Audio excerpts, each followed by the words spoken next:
देखो, अगर मैं कहूँ कि सिर्फ 30 दिन में तुम अपनी लाइफ को पूरी तरह रीसेट कर सकते हो, अपनी एंजाइटी खत्म कर सकते हो और एब्सोल्यूट क्लैरिटी पा सकते हो। तुम्हें किसी नई सेल्फ हेल्प बुक की जरूरत नहीं है। दुनिया का सबसे बड़ा लाइफ मैनेजमेंट मैनुअल 5000 साल पहले एक कुरुक्षेत्र के मैदान में दिया गया था। आज हम भगवत गीता के 4 सबसे पावरफुल और प्रैक्टिकल सूत्रास को डिकोड करेंगे, जो अगले 1 महीने में तुम्हारी लाइफ की ट्रेजेक्ट्री पूरी तरह बदल कर रख देंगे। सूत्र number 1, the rule of action, chapter 2, verse number 47। कर्मण्यवाधिकारस्ते मा फलेषु कदाचन मा कर्मफल हेतुर्भुर् मा ते संगुस् कर्मणि। हमारी आधी टेंशन इस बात से आती है कि रिजल्ट क्या होगा, प्रमोशन मिलेगी या नहीं, ये वीडियो चलेगी या नहीं, लोग क्या सोचेंगे। गीता कहती है तुम्हारा अधिकार सिर्फ अपने कर्म यानी एक्शन पर है, उसके फल यानी रिजल्ट पर नहीं। एक बहुत ही आम सिचुएशन देखते हैं। मान लो तुम एक बहुत इंपॉर्टेंट एग्जाम या किसी बड़ी कंपनी के जॉब इंटरव्यू की तैयारी कर रहे हो। तुम किताब खोलकर बैठे हो या लैपटॉप पर काम करने लगते हो, लेकिन पढ़ाई में ध्यान लगाने के बजाय तुम्हारा दिमाग फ्यूचर में भागने लगता है। अगर मेरा सिलेक्शन नहीं हुआ तो घर वाले क्या कहेंगे, अगर पेपर टफ आ गया तो, अगर मेरे जो सारे दोस्त हैं इनकी जॉब मेरे से पहले लग गई तो। इन ओवर थिंकिंग और डर की वजह से तुम टेबल पर 4 घंटे जरूर बैठते हो, लेकिन असली फोकस सिर्फ 1 घंटे का होता है।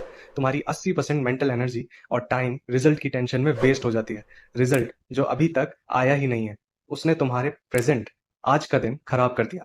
लेकिन अब सोचो, अगर तुम श्री कृष्ण के ये सूत्र अप्लाई करते हो, कर्मण्येवाधिकारस्ते, तुम खुद से कहते हो मेरा कंट्रोल सिर्फ और सिर्फ मेरी आज की मेहनत यानी कर्मा पर है। कल सिलेक्शन होगा या नहीं ये मेरे हाथ में नहीं है। जैसे ही तुम आउटकम यानी फल से अपना अटैचमेंट छोड़ देते हो, एक मैजिक होता है, तुम्हारी सारी एंजाइटी अचानक गायब हो जाती है। अब जो 4 घंटे तुम पढ़ोगे वो 100% फोकस के साथ पढ़ोगे, क्योंकि दिमाग में फेल होने का डर नहीं है। सो इसका लेसन क्या है? लाइफ में सारी एंजाइटी और स्ट्रेस फ्यूचर यानी रिजल्ट से आती है, और सारी ताकत प्रेजेंट यानी एक्शन में होती है। जब तुम फल की चिंता छोड़ देते हो तो तुम्हारा आलसी दिमाग एक लेजर फोकस मशीन बन जाता है। इसलिए अगले 30 दिन तक अपने एफर्ट्स को आउटकम से बिल्कुल अलग कर दो। तुम्हारा काम सिर्फ आज के टास्क में अपना 100% देना है। अपनी सक्सेस को रिजल्ट से नहीं, इस बात से मेजर करो कि क्या आज तुमने अपना बेस्ट दिया या नहीं। और एक सच ये भी है, आज तक जितने भी अल्ट्रा सक्सेसफुल लोग हैं, उन सब ने आउटकम से ज्यादा अपने काम से प्यार किया है।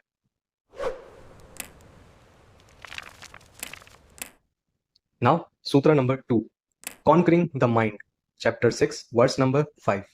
उत्तरेतात्मनात्मानं नात्मानम् अवस्थयेत् आत्मेव ह्यात्मानो बंधुरात्मे रिपुरात्मनः।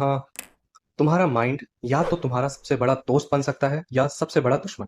तुम अपने थॉट्स यानी विचार नहीं हो, तुम उन्हें ऑब्जर्व करने वाले हो।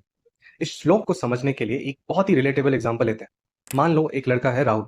राहुल एक रात डिसाइड करता है कि वो अपनी सारी अनहेल्दी हैबिट्स क्विट करेगा, रात भर फोन स्क्रॉल करना बंद करेगा और अगले दिन से सुबह 6 बजे उठकर अपनी हेल्थ और गोल्स पर काम करेगा। So mind as the enemy. कब आपका माइंड दुश्मन की तरह काम करता है? पहले 2 दिन सब बढ़िया चलता है, लेकिन तीसरे दिन सुबह 6 बजे अलार्म बजता है। अब राहुल का दिमाग उसके साथ गेम खेलना शुरू करता है। उसका माइंड उससे कहता है भाई आज बहुत थकावट है, सिर्फ 10 मिनट और सो लेते हैं।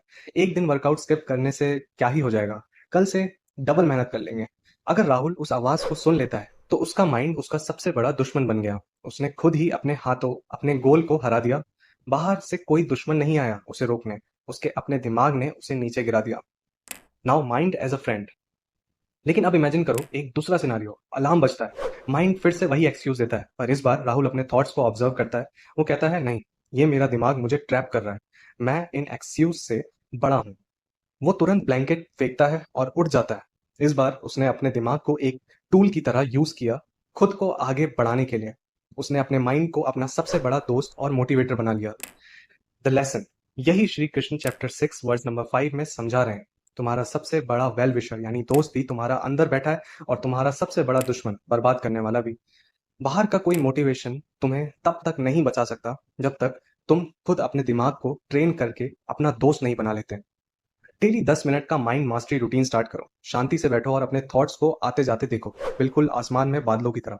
उन पर रिएक्ट मत करो। जब भी नेगेटिव थॉट्स आए तो उन्हें सिर्फ डेटा की तरह देखो, किसी फाइनल सच की तरह नहीं। नाउ सूत्र नंबर 3, अपना रास्ता खुद चुनो, चैप्टर 3, वर्स नंबर 35। श्रेयान् स्वधर्मो विगुणः परधर्मात् स्वनुष्ठितात् स्वधर्मे निधनं श्रेया परधर्मो भयावहः। दूसरों की कॉपी करना और उनकी लाइफ जीने की कोशिश करना फेल होने का सबसे फास्ट तरीका है।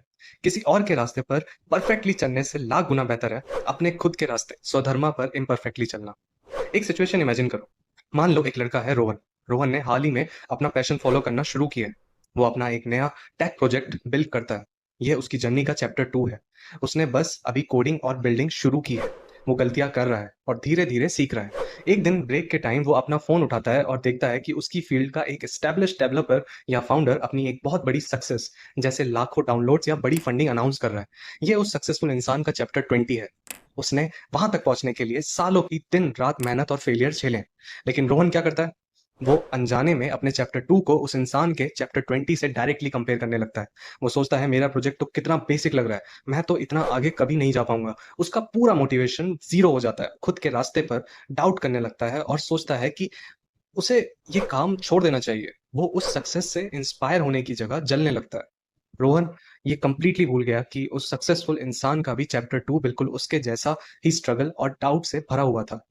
सो द लेसन इज, जब तुम दूसरों को देखते हो तो तुम्हारा फोकस अपने स्वधर्मा, अपने काम से हटकर उनके रिजल्ट पर चला जाता है।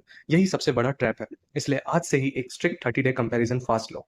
सोशल मीडिया पर लोगों को देखकर चलना या कंपेयर करना बंद करो। अपने चैप्टर 2 को किसी और के चैप्टर 20 से कंपेयर मत करो। अपनी यूनिक स्ट्रेंथ पे फोकस करो और अपने खुद के रास्ते पर ध्यान दो। क्योंकि जब तुम अपने रास्ते पर चलोगे तभी तुम अपनी कहानी के असली हीरो बनोगे। नाउ सूत्र नंबर 4, बैलेंस और कामनेस। Chapter 2 verse number 48। योगस्तः कुरु कर्माणि संगम तत्वा धनंजय सिद्धि सिद्धयो सामो भूत्वा सामतवम योग उच्यते। असली ताकत तब दिखती है जब तुम एक्सट्रीम सक्सेस और एक्सट्रीम फेलियर दोनों में अपना बैलेंस बनाए रखते हो। माइंड की इस कामनेस और स्टेबिलिटी को ही योगा कहते हैं। चलो इसको एक ऐसी सिचुएशन से समझते हैं जो हम सब ने अपनी लाइफ में कभी ना कभी फेस की है। मान लो तुम किसी बहुत इंपॉर्टेंट चीज के लिए मेहनत कर रहे हो। चाहे वो कोई बड़ा कॉलेज एग्जाम हो, किसी एमएनसी का जॉब इंटरव्यू या कोई बिजनेस डील। तुम्हारा वो इंटरव्यू या एग्जाम एकदम जबरदस्त चला जाता है। तुम बाहर आते हो और खुशी से हवा में उड़ने लगते हो। तुम्हें लगता है अब तो सिलेक्शन पक्का है। इस खुशी यानी सक्सेस के चक्कर में तुम इतने ओवर कॉन्फिडेंट हो जाते हो कि तुम आगे पढ़ने या काम करना बंद कर देते हो और दोस्तों के साथ सेलिब्रेट करने में लग जाते हो। लेकिन 15 दिन बाद ईमेल आता है, सॉरी यू आर रिजेक्टेड।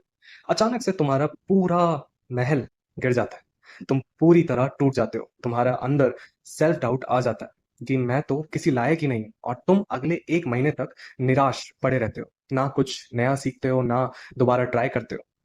ध्यान से देखो यहाँ क्या हुआ। तुम्हारा दिमाग एक पेंडुलम की तरह झूल रहा है। जब थोड़ी सी सक्सेस दिखी तो एक्सट्रीम एक्साइटमेंट, ओवर कॉन्फिडेंस ने तुम्हारा फोकस हिला दिया, और जब थोड़ा सा फेलियर आया तो एक्सट्रीम डिप्रेशन ने तुम्हें तोड़ दिया। So the lesson here is, बाहरी सिचुएशंस चाहे वो जीत हो या हार तुम्हारा कंट्रोल में नहीं है, पर उन सिचुएशंस पर तुम्हारा रिएक्शन 100% तुम्हारे कंट्रोल में है। श्री कृष्ण कहते हैं कि माइंड की इसी कामनेस और स्टेबिलिटी को ही योग कहते हैं। इसलिए अगले 30 दिन तक 5 सेकंड पॉज प्रैक्टिस करो। जब भी लाइफ में कुछ बहुत अच्छा हो, तारीफ मिले, या कुछ बहुत बुरा हो, रिजेक्शन मिले, तुरंत रिएक्ट मत करो। 5 सेकंड का पॉज लो, लंबी सांस लो और अपने माइंड को सेंटर में वापस लाओ। ये एक आदत तुम्हें मेंटली अनस्टॉपेबल बना देगी। So the conclusion and call to action is, देखो नॉलेज बिना एग्जीक्यूशन के बेकार है। भगवत गीता सिर्फ पढ़ने की बुक नहीं है, एक एक्शन प्लान है। मैं तुम्हें चैलेंज देता हूं कि अगले 30 दिन तक इन 4 सूत्रास को अपनी लाइफ में अप्लाई करो। रिजल्ट की टेंशन छोड़ दो, अपने माइंड को वॉच करो, अपना खुद का पाथ फॉलो करो और रिएक्ट करने से पहले 5 सेकंड का पॉज लो। अगर तुम इस 30 डे चैलेंज के लिए रेडी हो तो कमेंट में अभी आई एम रेडी टाइप करो। इस वीडियो को सेव या बुकमार्क कर लो और ठीक 30 दिन बाद वापस आकर इसी वीडियो पर अपने रिजल्ट्स शेयर करना। थैंक्स फॉर वॉचिंग, एंड जाने से पहले लाइक एंड सब्सक्राइब जरूर करना। जय श्री कृष्णा।